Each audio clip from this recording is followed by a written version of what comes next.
Hello all, నిన్నటి match చూసాం. ముఖ్యంగా రోహిత్ శర్మ గురించి మాట్లాడుకోవాలి. సెంచరీ కొట్టేశాడు. రోహిత్ శర్మ ఫామ్ లోకి వచ్చారా? అండ్ నెక్స్ట్ ఛాంపియన్స్ ట్రోఫీ కూడా జరగబోతుంది. అండ్ మన వాళ్ళ ఆట తీరు ఎలా ఉండబోతుంది? స్పెషల్లీ విరాట్ కోహ్లీ సిచ్యువేషన్ ఏంటి? ఎందుకు తడబడుతున్నారు ఆటలో? ఫామ్ ఎందుకు కోల్పోతున్నారో తెలుసుకుందాం. మనతో పాటు ఉన్నారు స్పోర్ట్స్ అనలిస్ట్ వెంకటేష్ గారు. వెంకటేష్ గారితో మాట్లాడదాం. హలో వెంకటేష్ గారు. వెంకటేష్ గారు, నిన్నటి మ్యాచ్ లో రోహిత్ శర్మ ఫామ్ లోకి వచ్చినట్టు అనుకోవచ్చు, ఎందుకంటే సెంచరీ దాటేశాడు. ఫామ్ ని కంటిన్యూ చేస్తాడా? దీన్ని ఎలా చూస్తారు? అదేనండి, ఫామ్లోకి వచ్చినట్టే. ఎందుకంటే రోహిత్ శర్మ మనం చూసాం, మనం బోర్డర్ గవాస్కర్ ట్రోఫీలో టెస్ట్ మ్యాచ్లో ఫెయిల్ అవ్వడం, తర్వాత రంజీ ట్రోఫీ ఆడాడు, అక్కడ ఫెయిల్ అయ్యాడు. ఈ సిరీస్లోని ఫస్ట్ మ్యాచ్లో కూడా అతనికి పెద్దగా రన్స్ చేయలేదు. ఈ గ్రేట్ ప్లేయర్స్కి ఏమవుతుందంటే they need just one innings. ఒక ఇన్నింగ్స్లో కనుక వాళ్ళకి మళ్ళీ రన్స్ రావడం మొదలైతే అది సడన్గా everything will fall in place. అంత కరెక్ట్ అయిపోతుంది, ఇంకా ఎలాంటి ఇబ్బంది ఉండదు. ఒకసారి ఆ కాన్ఫిడెన్స్ వచ్చింది, ఒకసారి ఫీట్ బాగా మూవ్ అవుతాయి, బాల్ టైం చేయడం కరెక్ట్గా అవుతుంది. So everything will fall in place. So ఇప్పుడు రోహిత్ శర్మ విషయంలో అదే జరిగింది. ఒకే ఒక ఇన్నింగ్స్. గతంలో కూడా మనం విరాట్ కోహ్లీ ఇలా ఫామ్లో లేనప్పుడు చూసాం, అతను ఒక సెంచరీ చేశాడు ఆఫ్ఘనిస్తాన్ పైన ఏషియా కప్లో. ఆ తర్వాత సడన్గా మళ్ళీ అతనికి సెంచరీలు రావడం, ఫామ్ నార్మల్ అయిపోవడం జరిగింది. సో ఒక్క ఇన్నింగ్స్ అవసరం, ఒక్క ఇన్నింగ్స్. సో ఆ ఇన్నింగ్స్ రోహిత్ శర్మకి జస్ట్ బిఫోర్ ఛాంపియన్స్ ట్రోఫీ రావడం గ్రేట్ రిలీఫ్. అతని ఫ్యాన్స్కే కాదు, ఇండియన్ ఫ్యాన్స్ అందరూ కూడా గ్రేట్ రిలీఫ్. ఎందుకంటే కెప్టెన్ ఫామ్లో ఉంటేనే టీం ఎప్పుడైనా బాగా పర్ఫామ్ చేస్తుంది. కెప్టెన్ ఫామ్లో లేకుండా ప్రెషర్లో ఉంటే దాని ఇంపాక్ట్ టీం మీద కూడా పడుతుంది. So very happy that captain is back in form. అంటే కెప్టెన్సీ ప్రెషర్లోనే ఉండి కొంత తడబడ్డాడు అనుకోవచ్చా ఇప్పటి వరకు? లేదండి, రోహిత్ శర్మ, విరాట్ కోహ్లీ వీళ్ళు కెప్టెన్సీలో చేసి చాలా సందర్భాల్లో కెప్టెన్ చేశారు. కెప్టెన్సీ ఎప్పుడు వాళ్ళు బర్డెన్గా ఫీల్ కాలేదు. They enjoy captaincy. సో అది బర్డెన్ అలా కాదు. ఎందుకనో సడన్గా ఫామ్ అతనికి కోల్పోవడం అనేది మనం చూసాం. కానీ ఈ ఫార్మాట్లో అతను కంటిన్యూస్గా బాగానే ఆడుతున్నాడు. వన్ డేస్లో అతని ఫామ్ మనం వరల్డ్ కప్లో చూసినా, తర్వాత శ్రీలంకతో జరిగిన సిరీస్లో చూసినా, ఇప్పుడు ఈ కరెంట్ సిరీస్లో చూసినా, వన్ డేస్లో అతనికి బెస్ట్ ఫార్మాట్ ఇదే.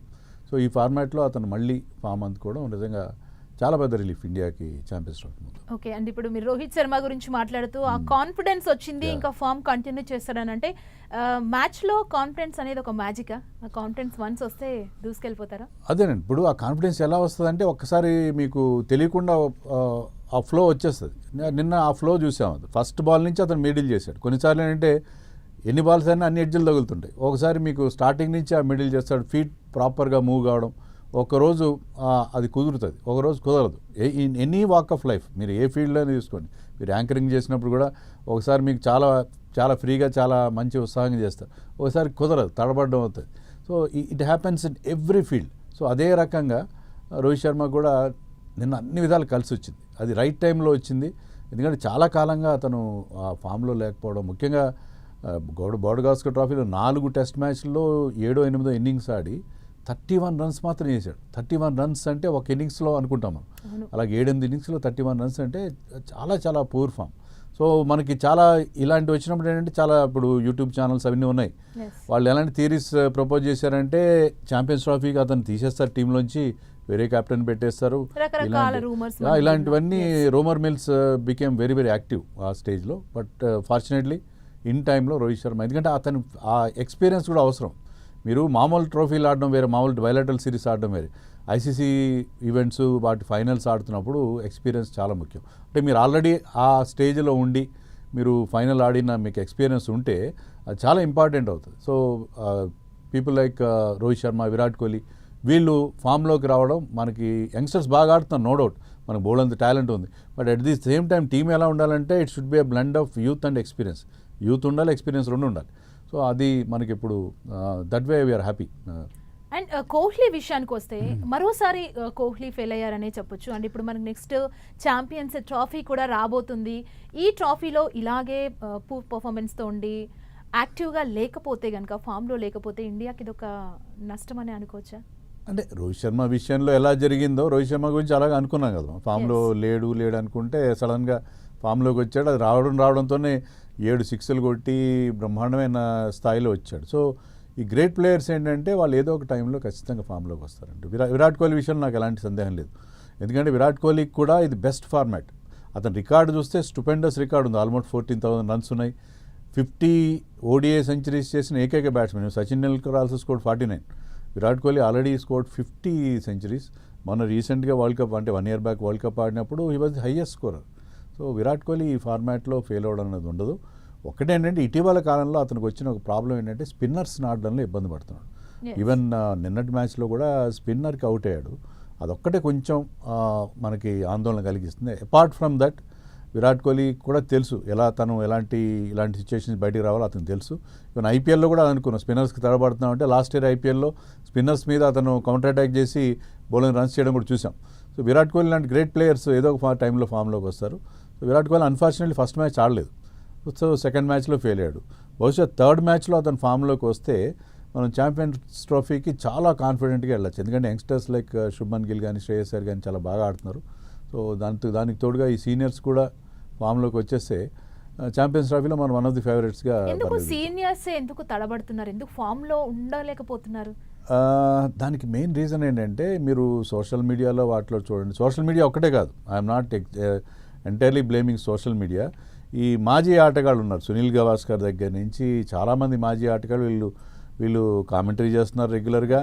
తర్వాత యూట్యూబ్ ఛానల్స్లో మాట్లాడుతున్నారు, రకరకాల ఫోరమ్స్లో వీళ్ళు మాట్లాడుతున్నారు. వాళ్ళు చాలా ఇర్రెస్పాన్సిబుల్గా కూడా కామెంట్స్ చేస్తున్నారు. ముఖ్యంగా సీనియర్స్కి వ్యతిరేకంగా కూడా మాట్లాడుతున్నారు. సీనియర్స్ ఆట తీరు వీళ్ళు ఏంటంటే they are at the twilight of their career చివరిలో ఉన్నారు వాళ్ళు.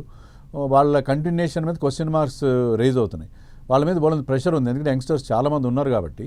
సో ఆ అంతమంది యంగ్స్టర్స్ ఉన్నప్పుడు వీళ్ళకి ఆటోమేటిక్ ప్రెషర్ ఫీల్ అవుతున్నారు. మేము ఆల్రెడీ 35 years క్రాస్ అయ్యాము, ఫెయిల్ అయితే మా మీద క్వశ్చన్స్ రైజ్ అవుతున్నాయి, సోషల్ మీడియాలో ట్రోలింగ్ జరుగుతుంది. ఇవన్నీ కూడా చాలా మనం అనుకుంటాం వీళ్ళు బోల్డ్ డబ్బులు సంపాదిస్తున్నారు, బోల్డ్ అంత నేమ్ అండ్ ఫేమ్ ఉందని అనుకుంటాం. కానీ అట్ ది సేమ్ టైం వాళ్ళు బ్రహ్మాండమైన స్ట్రెస్లో ఉంటారండి. ఎందుకంటే వాళ్ళ పర్ఫార్మెన్స్ ఫెయిల్ అయితే ఎలా రియాక్ట్ అవుతారు, ఫ్యాన్స్ ఎలా రియాక్ట్ అవుతారు, తమను నమ్ముకున్న అడ్వర్టైజర్స్ వాళ్ళందరూ ఉంటారు కదా, వాళ్ళ రియాక్షన్ ఎలా ఉంటుంది, ఒక్కసారి ఇంపార్టెన్స్ కోల్పోతామా మేము, ఇలాంటి రకరకాల ప్రెషర్స్ అండ్ టెన్షన్స్ ఉంటాయి. మనం ఏంటంటే వాళ్ళ లైఫ్ చాలా హ్యాపీగా ఉంటారు వాళ్ళు అనుకుంటాం, కానీ they are under tremendous stress and pressure. So ముఖ్యంగా సీనియర్స్ 35 years క్రాస్ అయిన వాళ్ళ మీద ఎప్పుడు ప్రతి ఇన్నింగ్స్లో కూడా వాళ్ళు ప్రూవ్ చేసుకోవాల్సిన పరిస్థితి ఉంది.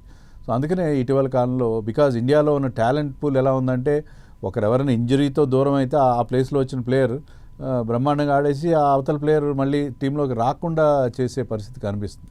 అందుకనే సీనియర్స్ గౌతమ్ గంభీర్ ఇందాక కొంతమంది సీనియర్స్ మాట్లాడుతున్న సిచ్యువేషన్ మీరు చెప్పారు. అంటే సిరాజ్ కుల్దీప్ ని పక్కన పెట్టి వేరే వాళ్ళకి అక్కడ ప్లేస్ ఇవ్వాలని చూస్తున్నారనే వార్తలు కూడా వస్తున్నాయి కదా, ఏంటి అసలు ఇది ఎంతవరకు నిజం ఉంది అండ్ ఎలా చూడాలి ఇది? అంటే దీన్ని మనం కేవలం గౌతమ్ గంభీర్ ఏదో అతను కోల్కతా నైట్ రైడర్స్ ప్లేయర్స్ని ఎంకరేజ్ చేస్తున్నాడు, కోల్కతా నైట్ రైడర్స్లో అతని మెంటర్షిప్లో ఆడిన హర్షిత్ రాణాని, వరుణ్ చక్రవర్తిని వీళ్ళనే వాళ్ళని డెబ్యూ చేస్తున్నాడు, సిరాజ్ని పక్కన పెట్టేశాడు, కుల్దీప్ని పక్కన పెట్టాడు. ఇవన్నీ ఈ థియరీస్ అన్నీ వస్తుంటాయి, కానీ ఆ థియరీస్ని మనం on the face of it తీసుకోవడం కరెక్ట్ కాదు. ఏంటంటే టీమ్ ఇంట్రెస్ట్ అనేది ప్రధాన. అది ఒక గౌతమ్ గంభీర్ ఒక్క నిర్ణయాలు కావు. రోహిత్ శర్మ ఉన్నాడు, సెలక్షన్ కమిటీ ఉంటుంది, అగార్కర్ పైన జైషా ఉంటాడు, ఆయన ఐసీసీకి వెళ్ళినా కూడా ఇవన్నీ ఉంటాయి. కేవలం మనం గౌతమ్ గంభీర్ ఒక్కడే అన్ని నిర్ణయాలు తీసుకున్నాడు అనుకోవడం కరెక్ట్ కాదు. కొంత ప్రిఫరెన్సెస్ ఉంటాయి, ఏ కోచ్కైనా క్యాప్టెన్కైనా. ఒకరి క్యాప్టెన్సీలో ధోని హయాంలో కొంతమంది ప్లేయర్స్కి ఇంపార్టెన్స్ ఇవ్వడం జరిగింది, కోహ్లీ హయాంలో కొంతమంది ప్లేయర్స్కి, రోహిత్. అలాగే ప్రతిసారి కోచ్ మారినప్పుడు క్యాప్టెన్ మారినప్పుడు కొద్దిగా ప్రయారిటీస్ కానీ ప్రిఫరెన్సెస్ కానీ మారుతుంటాయి. కానీ దీనికేదో అతను ఏదో కొంతమందిని ప్రమోట్ చేస్తున్నాడు, కొంతమంది పక్కన పెడుతున్నాడు అనుకోండి. అల్టిమేట్గా కోచ్ కానీ క్యాప్టెన్ కానీ ఏం కోరుకుంటారు, టీం గెలవాలని కోరుకుంటారు.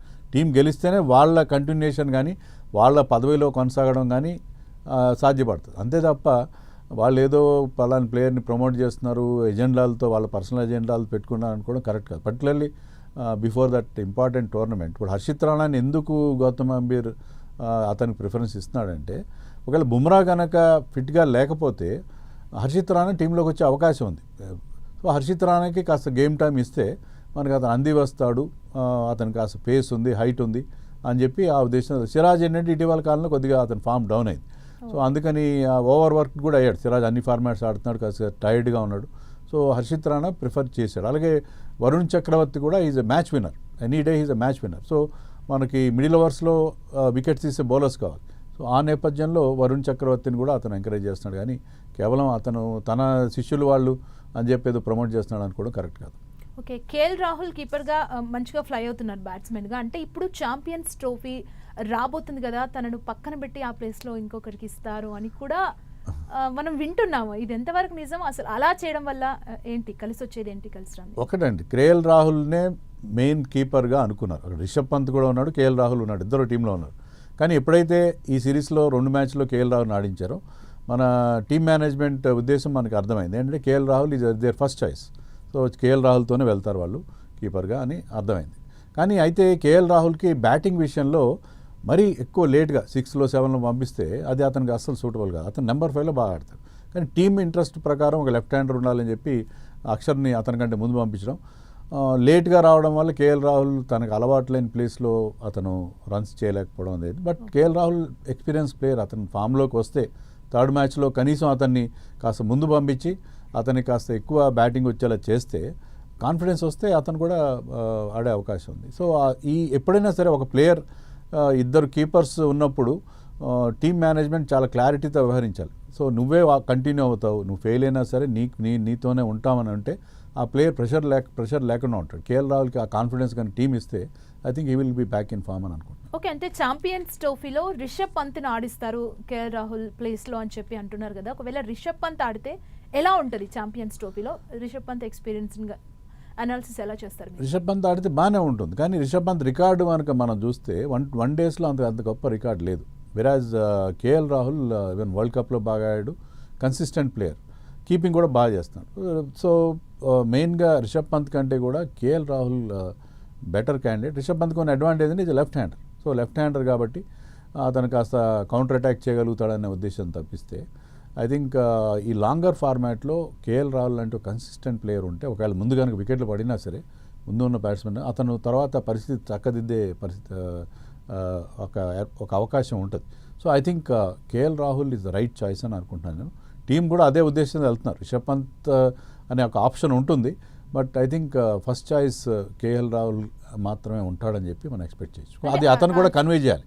అతను కూడా కన్వే చేసి అతని మీద ప్రెషర్ లేకుండా చేస్తే అతని బ్యాటింగ్ ఆటోమేటిక్గా ఇంప్రూవ్ అయ్యే అవకాశం ఉంటుంది. అలా కాకుండా నీ వెనకాల somebody is breathing down your neck, నీ వెనకాల రిషబ్ పంత్ ఉన్నాడు, ఒకవేళ నువ్వు ఫెయిల్ అయితే రిషబ్ పంత్ టీంలోకి వస్తాడు అనే ఒక ఫీలింగ్ ఉంటే ఏ ప్లేయర్ అయినా కొంచెం తడబడే అవకాశం ఉంటుంది. ఓకే, అండ్ హర్షదీప్ కోసం సిరాజ్ని పక్కన పెట్టేశారు అని చెప్పి కూడా కొన్ని ట్రోల్స్ చేస్తున్నారు కదా. అది కరెక్ట్ కాదండి. హర్షదీప్ టీంలో ఉండాలి. ఎందుకంటే మీరు చూడండి, ఏ వన్డే టీంలో అయినా, ఏ వైట్ బాల్ టీంలో అయినా you will have a left arm seamer ఉండాలి. అందరు రైట్ ఆర్మ్ బౌలర్స్ ఉంటే మీకు ఆ వెరైటీ ఉండదు. ముఖ్యంగా ఈ ఫార్మాట్లో లెఫ్ట్ ఆర్మ్ సీమర్ ఉండాలి. మన ఇండియాలో బెస్ట్ లెఫ్ట్ ఆర్మ్ సీమర్ ఎవరంటే హర్షదీప్ సింగ్.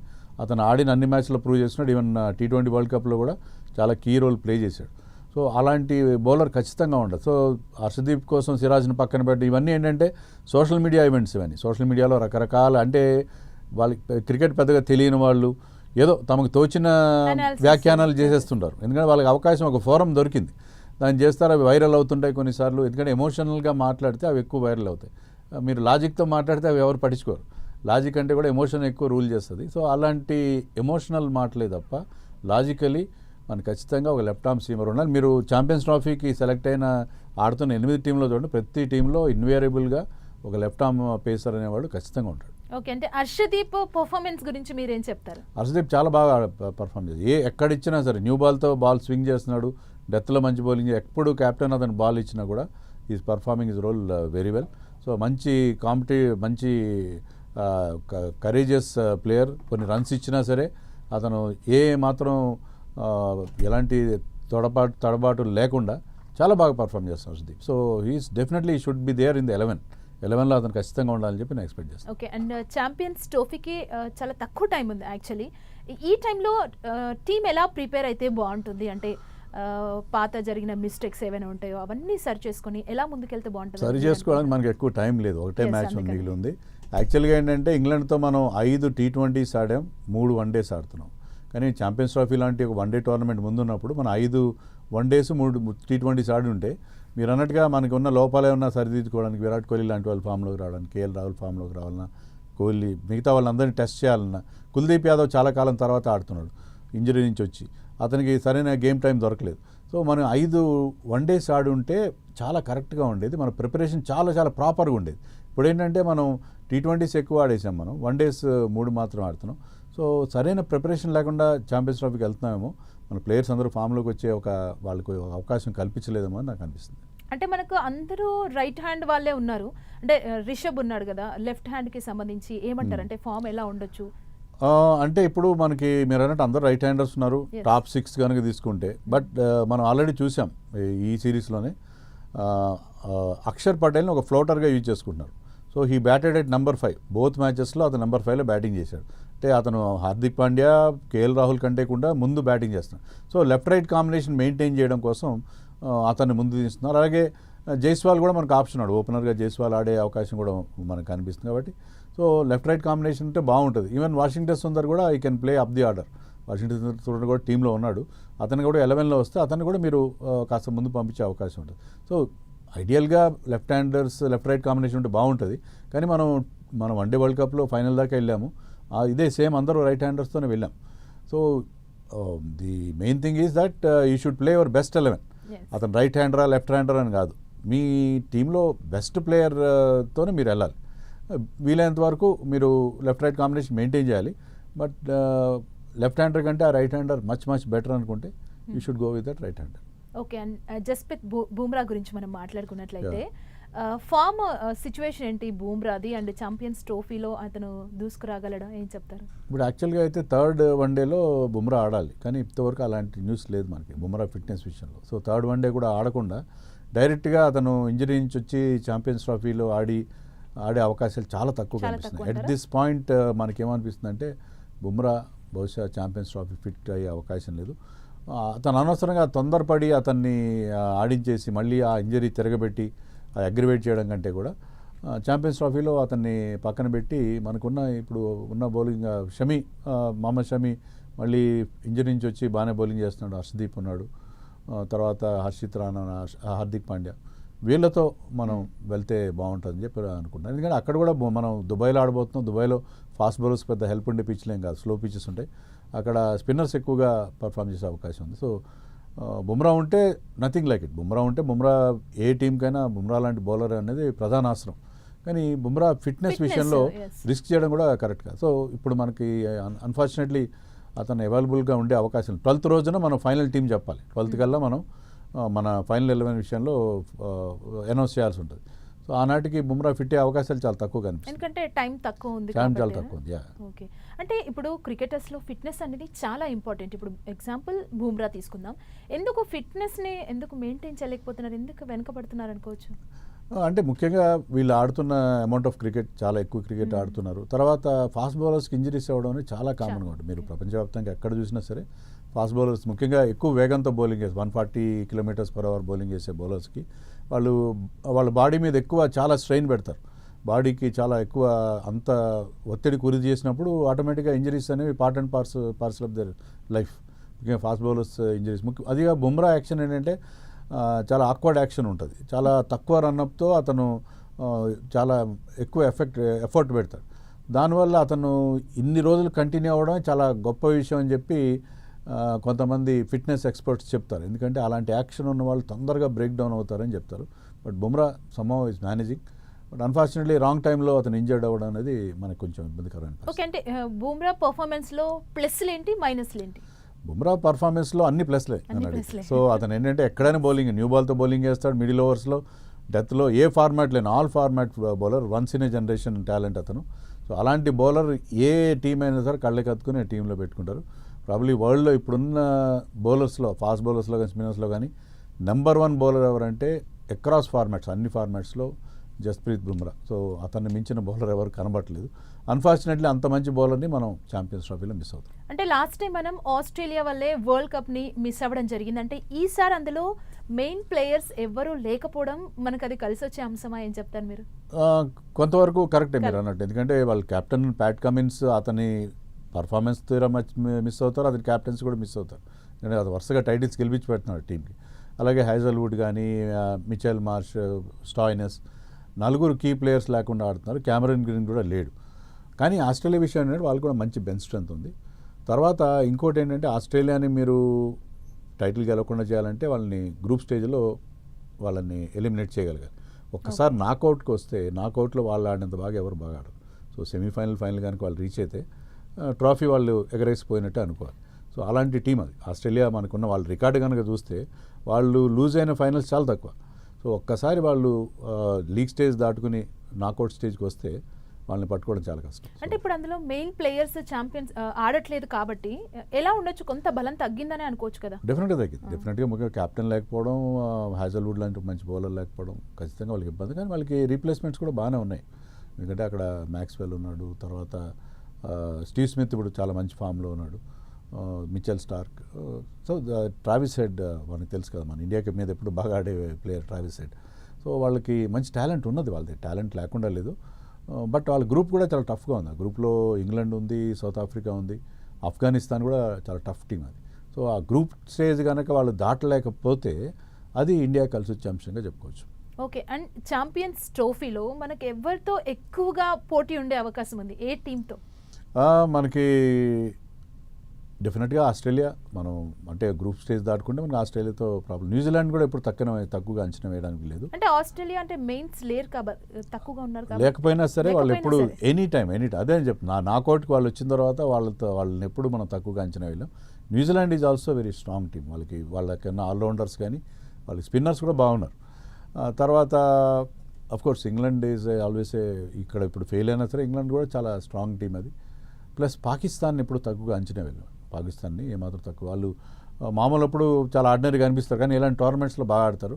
పర్టికులర్ ఇండియాతో ఆడినప్పుడు వాళ్ళు ఎప్పుడు కూడా చాలా డేంజర్గా ఉంటుంది. పాకిస్తాన్ మనం గ్రూప్ స్టేజ్లోనే 23వ తారీఖున పాకిస్తాన్తో కీలకమైన మ్యాచ్ ఆడబోతాం. ఆ match probably the best match of the tournament, most awaited, most watched match of the tournament అవుతుంది. సో పాకిస్తాన్ ఎప్పుడు కూడా మనం తక్కువగా అంచనా వేయలేదు. అండ్ పాకిస్తాన్ గురించి మీరు మాట్లాడారు కాబట్టి కోహ్లీకి పాకిస్తాన్ మీద ఒక మంచి రికార్డు ఉంది. ఈ ట్రోఫీలో, ఛాంపియన్స్ ట్రోఫీలో పాకిస్తాన్తో కూడా ఆడాల్సి ఉంటుంది. అంటే కోహ్లీని మనం పాత కోహ్లీని చూస్తామా? డెఫినెట్గా. ఎప్పుడైనా challenge brings the best out of Kohli. So Kohli ఇప్పుడు ఏదో కొద్దిగా డౌన్లో ఉన్నాడని చెప్పి మనం తక్కువగా అంచనా వేయాల్సిన అవసరం లేదు. కోహ్లీ ముఖ్యంగా వన్డే మ్యాచ్లో ఈ ఐసీసీ ఈవెంట్స్లో చాలా బాగా ఆడతాడు. సో కోహ్లీ విల్ బి మనకు తురుపుముక్క డెఫినెట్గా కోహ్లీ అవుతాడు, దాంట్లో ఎలాంటి సందేహం లేదు. అంటే 2024 మనం చూసుకున్నట్లయితే ఏ ఫార్మేట్లో చూసుకున్నా కోహ్లీ పర్ఫార్మెన్స్ అంతగా లేదు. ఇంకా కోహ్లీ తనకు తానే తప్పుకుంటే మంచిది అని కూడా వినిపిస్తుంది. దీని మీద మీ రియాక్షన్ ఏంటి? అది ఏం కరెక్ట్ కాదండి. ఎందుకంటే ఇలాంటి హెచ్చు తగ్గులు, ఒడిదొడుకులు అన్నీ సచిన్ టెండూల్కర్ కానీ ఎంత గ్రేట్ క్రికెటర్ కానీ ఉంటాయి. దాని నుంచి బయటకు వస్తారు వాళ్ళు. కోహ్లీ కూడా వచ్చాడు. కోహ్లీ 2019 తర్వాత 2021, 22 వరుసగా 2-3 ఏళ్ళు అతను టోటల్గా పూర్ ఫామ్లో చూసాం మనం. మళ్ళీ బ్రహ్మాండంగా రికవర్ అయ్యాడు. సో కోహ్లీ విషయంలో మనం అలా ఒకసారి కన్క్లూషన్ రావడం కరెక్ట్. ఈజ్ వెరీ ఫిట్నెస్ విషయంలో ఆయన ఇబ్బంది లేదు. Is very fit. అండ్ చిన్న ఇబ్బందులు ఉన్నాయి, వాటి అన్నింటినీ కూడా ఖచ్చితంగా అది గ్రేట్ ప్లేయర్స్ అంతే, వాళ్ళకి కొన్ని ఇబ్బందులు ఎదురవుతాయి. వాటి నుంచి ఎలా బయటపడాలో వాళ్ళకే తెలుస్తాయి. సో ఐ థింక్ కోహ్లీ విషయం కానీ రోహిత్ విషయంలో కానీ మనం బెంగపడాల్సిన అవసరం లేదు. They are still good. ఇంకొన్ని మ్యాచ్ల పాటు కొన్ని సంవత్సరాలని మనం చెప్పలేం. డెఫినెట్గా వాళ్ళిద్దరూ మళ్ళీ రికవర్ అయ్యే అవకాశం. అంటే కోహ్లీ అభిమానుల్లో కావచ్చు, మిగతా వాళ్ళలో కావచ్చు, అసలు కోహ్లీకి ఎందుకు ఇంత డౌన్ఫాల్ వస్తుంది, ఎందుకు ఇంత కోహ్లీ రోజుకి పతనం అవుతున్నాడు అనే టాక్స్ కూడా వినిపిస్తున్నాయి కదా, ఏం చెప్తారు? ఇలా అట్లేం లేదు. మొన్న ఆస్ట్రేలియాలో ఒక సెంచరీ చేశాడు. ఈ మధ్య ఏంటంటే స్పిన్ ఆడడానికి కొద్దిగా ఇబ్బంది పడుతుంది, కొన్ని టెక్నికల్గా కొన్ని అడ్జస్ట్మెంట్లు కూడా చేసుకుంటున్నాడు. అంటే ఎక్కడ మిస్ అవుతున్నాడు అనుకోవచ్చు కోహ్లీ? అదే ఇప్పుడు out side the off stump weakness మనకు కనిపించింది టెస్ట్ మ్యాచ్లో. ఆ వీక్నెస్ మనకి వన్ డేస్లో ఎదురే అవకాశం లేదు. ఎందుకంటే వన్ డేస్లో స్టంప్ లైనే ఎక్కువ వేస్తారు బౌలింగ్. సో వన్ డేస్లో అలాంటి బాధ ఉండదు. స్పిన్ ఆడడంలో వన్ డేలో ఏమైనా ఇబ్బంది పడతాడా? ఒకవేళ స్పిన్ ఆడడంలో వన్ డేలో కూడా అతను కనుక సెటిల్ అయితే ఐ థింక్ కోహ్లీ కూడా ఎదురు చూస్తారు, ఇలాంటి టైంలో ఛాలెంజ్ స్వీకరిస్తారు. సో అందరూ తన ఫినిష్ అయిపోయాడు అనుకున్నప్పుడు ఆ కసి వాళ్ళని that brings the best out of them. So I think let us wait and see. And Rohit Sharma నిన్న సెంచరీ దాటేశాడు నిన్నటి మ్యాచ్లో. అండ్ ఛాంపియన్స్ ట్రోఫీలో కూడా మనం రోహిత్ శర్మ నుంచి ఇది ఎక్స్పెక్ట్ చేయొచ్చా? డెఫినెట్గా రోహిత్ శర్మ ఎప్పుడైతే ఫామ్లోకి వచ్చాడో అతను అంత బాగా ఆడిన తర్వాత మళ్ళీ వెనక్కి తిరిగి చూసుకునే అవకాశం లేదు. ఖచ్చితంగా అతను క్యాప్టెన్సీ కూడా చాలా బాగా చేస్తున్నాడు. సో రోహిత్ శర్మ అండ్ విరాట్ కోహ్లీ వీళ్ళిద్దరు కనుక ఫామ్లో వస్తే యంగ్స్టర్స్ అందరూ బాగా ఆడుతున్నారు. మన టీంలో శ్రేయస్ అయ్యర్ కానీ, శుభ్మన్ గిల్, కేఎల్ రాహుల్, హార్దిక్ పాండ్యా, ఈ తర్వాత Axar Patel is performing exceptional well. So అతను ఒక ప్రాపర్ బ్యాట్స్మెన్ లాగా ఆడుతున్నాడు.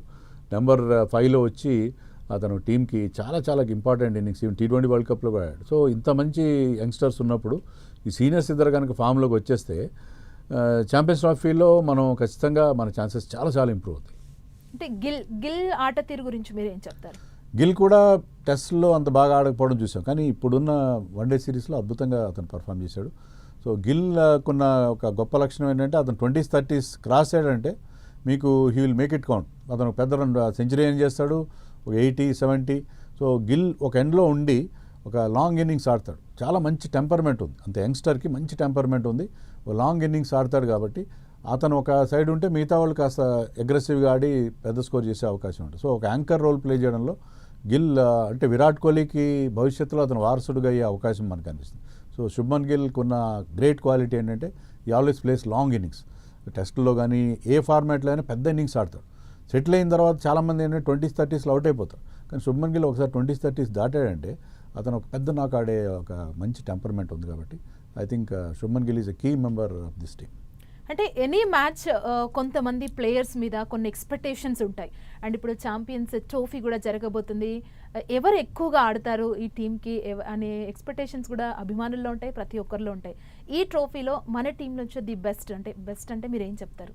బాగా ఆడగలుగుతారు అలా చెప్పడం చాలా కష్టం అండి, అది చాలా కష్టం. కానీ అన్నట్టుగా శుభ్మన్ గిల్ లాంటి వాళ్ళు ఈసారి చాలా కీలకం అవుతారు. శ్రేయస్ అయ్యర్ కూడా చాలా మంచి ఫామ్లో కనిపిస్తాడు.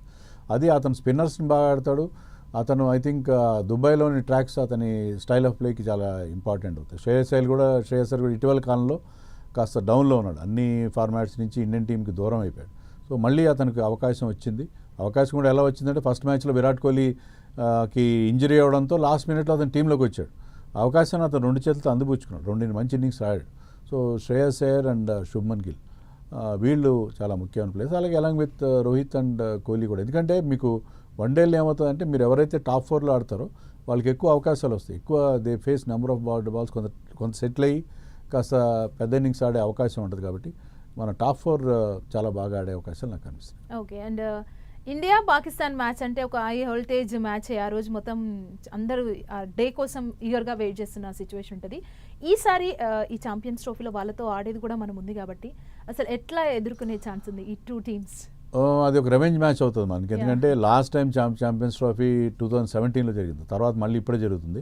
8 ఏళ్ల తర్వాత, 8 ఏళ్ల తర్వాత మనం అప్పుడు ఫైనల్లో పాకిస్తాన్ చేతిలో ఓడిపోయాం. సో ఆ ఫైనల్ వరకు మనం బ్రహ్మాండంగా ఆడి మన ఫేవరెట్స్గా బరిలోకి దిగి ఫైనల్లో చాలా అన్ఎక్స్పెక్టెడ్గా పాకిస్తాన్తో ఓడిపోయి ఆ టైటిల్ కోల్పోయాం. సో ఆ గాయం ఇప్పటికి కూడా పచ్చిగా ఉంది మన ప్లేయర్స్ అందరికీ. చాలామంది ఇప్పుడు బుమ్రాతో సహా చాలామంది ప్లేయర్స్ అప్పుడు ఆడిన ప్లేయర్స్ ఉన్నారు. సో ఐ థింక్ ఇది ఒక రివెంజ్ మ్యాచ్ అవుతుంది ఇండియాకి. సో పాకిస్తాన్ని ఛాంపియన్స్ ట్రోఫీలో 23rd రోజున మ్యాచ్లో ఓడించాలి. యూజువల్గా ఏంటంటే ఐసీసీ టోర్నమెంట్స్లో మనం పాకిస్తాన్ మీద ఎప్పుడు గెలుస్తూనే ఉంటాం. చాలా రేర్గా మనం ఓడిపోయిన సందర్భాలు, ముఖ్యంగా వన్డే ఫార్మాట్లో మనం ఐ థింక్ ఐసీసీ టోర్నమెంట్లో నాకు తెలిసి అయితే ఎప్పుడు ఓడిపోలేదు వన్డే ఫార్మాట్లో వాళ్ళ చేతిలో, ఆ ఛాంపియన్స్ ట్రోఫీ ఫైనల్ మినహాయిస్తే. So I think India will definitely start as favourites. ఎప్పుడు కూడా ఐసీసీ టోర్నమెంట్లో, వరల్డ్ కప్లో అయితే మనం వరుసగా ప్రతిసారి వాళ్ళని ఓడించడం అనేది చాలా రెగ్యులర్ ఫీచర్ అయిపోయింది. సో అట్లీస్ట్ ఛాంపియన్స్ ట్రోఫీలో కూడా అదే రకమైన result. Even man to man చూసుకున్నా కూడా వాళ్ళకంటే మన టీం చాలా చాలా స్ట్రాంగ్గా ఉంది. వాళ్ళు దే ఆర్ ది హోస్ట్, కానీ మన మ్యాచ్ మనం దుబాయ్లో ఆడుతున్నాం. మనకి ఇండియాకి ఉండే ఒక అడ్వాంటేజ్ ఏంటంటే India will be playing all their matches in Dubai. మీరు మిగతా టీమ్స్కి అడ్వాంటేజ్ లేదు. సో మనం దుబాయ్లో పాకిస్తాన్తో ఆడే ముందు ఆల్రెడీ మనం ఒక మ్యాచ్ బంగ్లాదేశ్తో ఆడి ఆ కండిషన్స్ బాగా అలవాటు పడి ఉంటాం. సో మనకు అది హోమ్ గ్రౌండ్ లాగా అవుతుంది. సో ఏ రకంగా చూసుకున్న 23rd రోజున ఇండియా గెలిచే అవకాశాలు ఎక్కువ. అంటే దుబాయ్ పిచ్ కలిసి వస్తుంది అంటారా మీరు? డెఫినెట్గా, ఎందుకంటే మనం అన్ని మ్యాచ్లు అక్కడే ఆడుతున్నాం. మనం 3 గ్రూప్ మ్యాచ్లు అక్కడే ఆడుతున్నాం. ఒకవేళ సెమీస్కి వెళ్ళినా ఫైనల్కి వెళ్ళినా మనం అన్నీ అక్కడే ఆడతాం. మరి మిగతా ఏ టీంకి అడ్వాంటేజ్ లేదు. అంటే for what ever might be the reason మనం పాకిస్తాన్లో ఆడట్లేదు కాబట్టి మనం దుబాయ్లోనే అన్ని మ్యాచ్లు ఆడుతున్నాం. దానివల్ల ఏంటంటే ఆ గ్రౌండ్, అదే గ్రౌండ్లో మనం అన్ని మ్యాచ్లు ఆడడం అనేది మనకు చాలా అడ్వాంటేజ్ అవుతుంది. మిగతా వాళ్ళకి కొంచెం కొత్త అవుతుంది. సో సేమ్ గ్రౌండ్లో playing all the matches in the same ground, ఏదో హోమ్ గ్రౌండ్ లాగా అయిపోతుంది మరి. So that is a great advantage for India. అంటే ఛాంపియన్స్ ట్రోఫీలో టీం గెలిచినా గెలవకపోయినా రోహిత్ శర్మకి ఇంక ఇది లాస్ట్ మ్యాచ్, కెప్టెన్సీ బాధ్యతలు ఇంకొకరికి ఇస్తారు అని అంటున్నారు కదా, అసలు ఏంటి ఇవన్నీ సోషల్ మీడియా కాదనాలి. ఒకటైతే మనం అనుకోవచ్చు. ఎందుకంటే నెక్స్ట్ వన్డే వరల్డ్ కప్ ఎప్పుడో 2027లో ఉంది. Rohit Sharma will be 40 by then. So ఈ ఛాంపియన్స్ ట్రోఫీ తర్వాత రోహిత్ శర్మ టీంలో కంటిన్యూ అవడం అనేది కష్టం. ఎందుకంటే అతను నెక్స్ట్ వరల్డ్ కప్ ఆడనప్పుడు అతను టీంలో పెట్టాల్సిన పరిస్థితి మనకేం కనబడట్లేదు. సో అలాంటప్పుడు యంగ్స్టర్ లైక్ శుభ్మన్ గిల్కి క్యాప్టెన్సీ ఇచ్చే అవకాశాలు ఉన్నాయి. సో రోహిత్ శర్మ ఈ ఫార్మాట్ నుంచి బహుశా ఛాంపియన్స్ ట్రోఫీ తర్వాత ఉండే అవకాశాలు చాలా తక్కువ. ఎందుకంటే when you are not going to play the next world Cup, యంగ్స్టర్స్కి అవకాశం ఇవ్వాలి. ఈ 2 ఏళ్లలో మనం అతని ప్లేస్లో మరొక ఓపెనర్ని గ్రూమ్ చేసుకోవాలి. ఆల్రెడీ మనకి యశస్వి జైస్వాల్ ఉన్నాడు, అతను బహుశా 11లో ఆడకపోవచ్చు. శుభ్మన్ గిల్ రోహిత్ శర్మ ఓపెన్ చేసినప్పుడు జైస్వాల్ రిజర్వ్స్ పరిమితం అవుతాడు. సో ఈ టోర్నమెంట్ తర్వాత when you are not going to play the next world cup, మీరు టీంలో కంటిన్యూ అవ్వడం అనేది కరెక్ట్ కాకపోవచ్చు. సో అది అతను రిటైర్ అయినా కాకపోయినా ఐ థింక్ అతను తప్పుకోవాల్సి ఉంటుంది. బట్ మనం ఎక్స్పెక్ట్ చేసేది ఏంటంటే ఎలాగైతే T20 వరల్డ్ కప్ తర్వాత రోహిత్ శర్మ అండ్ విరాట్ కోహ్లీ తమ రిటైర్మెంట్ ప్రకటించారో, అలాగే ఇక్కడ కూడా ఛాంపియన్స్ ట్రోఫీ గెలిచి మరి రోహిత్ శర్మ, విరాట్ కోహ్లీ మైట్ కంటిన్యూ. ఎందుకంటే విరాట్ కోహ్లీ ఫిట్గా ఉన్నాడు, 1 or 2 years younger than Rohit Sharma. కాబట్టి రోహిత్ శర్మ విషయంలో ట్రోఫీ గెలిచి ట్రోఫీ ఒక చేతిలో పట్టుకుని రిటైర్మెంట్ ప్రకటించవచ్చు. అంటే హార్దిక్ పాండ్యాకి బాధ్యతలు ఇస్తారు, కెప్టెన్సీ బాధ్యతలు అని కూడా అంటున్నారు. ఇందులో ఎంత నిజం ఉంది? అది కూడా వార్తలు వస్తున్నాయి మనకి. హార్దిక్ పాండ్యాని యాక్చువల్గా T20 వరల్డ్ కప్లో మన వైస్ కెప్టెన్గా ఉన్నాడు. తర్వాత సడన్గా అతన్ని వైస్ కెప్టెన్సీ నుంచి క్యాప్టెన్సీ రేస్ నుంచి తప్పించారు.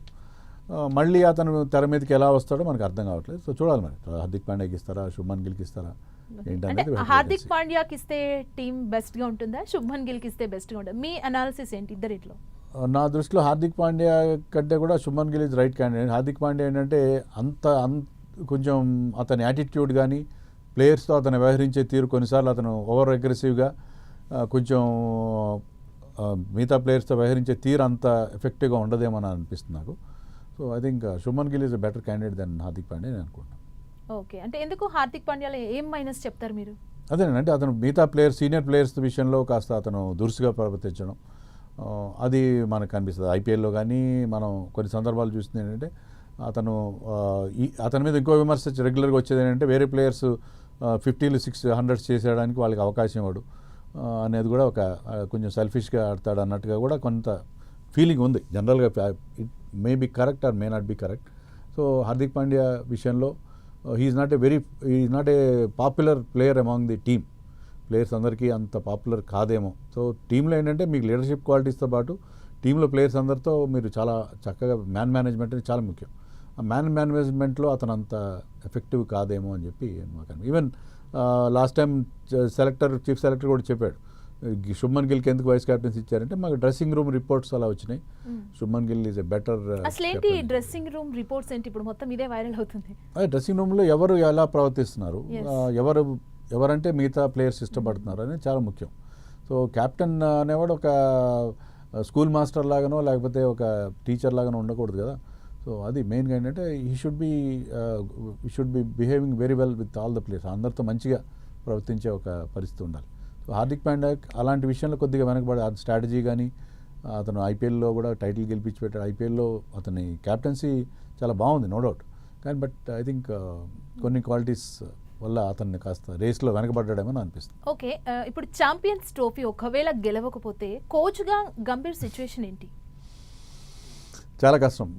గంభీర్ కంటిన్యూ కావడం కష్టం. ఎందుకంటే గంభీర్ వచ్చేంత వరకు మనం చాలా వరకు అంటే కొన్ని డిఫీట్స్ ఉన్నాయి కానీ ఓవరాల్గా అన్ని గెలుస్తూ వచ్చాం. కానీ హోమ్లో న్యూజిలాండ్తో ఓడిపోవడం, శ్రీలంకతో ఎన్నో సంవత్సరాల తర్వాత వన్డే సిరీస్ ఓడిపోవడం, బోర్డర్ గాస్కర్ ట్రోఫీలో చాలా అవమానకరమైన ఓటమి, ప్లస్ ఛాంపియన్స్ ట్రోఫీ ఓటమి. సో అతను అన్ని ఫెయిల్యూర్సే అవుతాయి ఇక్కడ. ఇంగ్లాండ్తో సిరీస్ గెలిచినంత మాత్రం పెద్ద ముఖ్యంగా bilateral series are not very important. So ఇవన్నీ చూస్తుంటే ఏంటంటే I think Gautam Gambhir continuation కూడా కొంచెం క్వశ్చన్ మార్క్ అయ్యే అవకాశం ఉంది. ఓకే, అండ్ ఛాంపియన్స్ ట్రోఫీలో మనం రాణించకపోతే మన place పోయినట్టేనా, team place?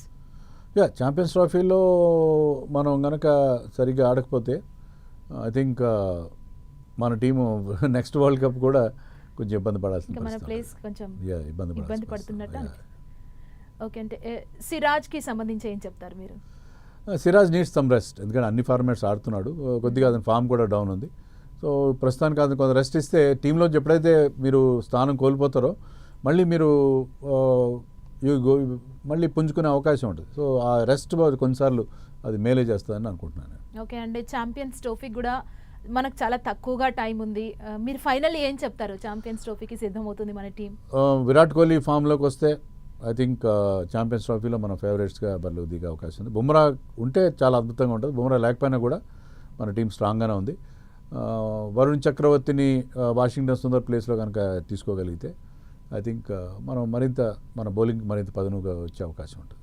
Okay, thank you Venkatesh గారు. నిన్న జరిగిన మ్యాచ్ గురించి మీ అనాలిసిస్ అందించారు. అండ్ ఛాంపియన్స్ ట్రోఫీకి సంబంధించి అసలు ఎవరు ఎలా ఆడతారో, అసలు ఎవరి సిచ్యువేషన్ ఏంటి, ఎవరు ఫామ్లో ఉన్నారో లేదని అన్ని చాలా విషయాలు కూడా అనాలిసిస్ చేశారు. Thank you so much. So చూశారు కదా, నిన్న జరిగిన మ్యాచ్లో రోహిత్ శర్మ అయితే సెంచరీ దాటేశాడు. ఛాంపియన్స్ ట్రోఫీలో కూడా ఇదే ఫామ్ని కంటిన్యూ చేయాలి రోహిత్ శర్మ అని కోరుకుందాం. అండ్ విరాట్ కోహ్లీ కూడా ఫామ్లోకి రావాలని మనందరం ఆశిద్దాం. ఆల్ ది బెస్ట్ ఛాంపియన్స్ ట్రోఫీకి. అందరూ కూడా సిద్ధంగా ఉన్నారు, ఈగర్గా వెయిట్ చేస్తున్నారు ఈ ట్రోఫీ కోసం. ఇది వాల్టి అనాలిసిస్.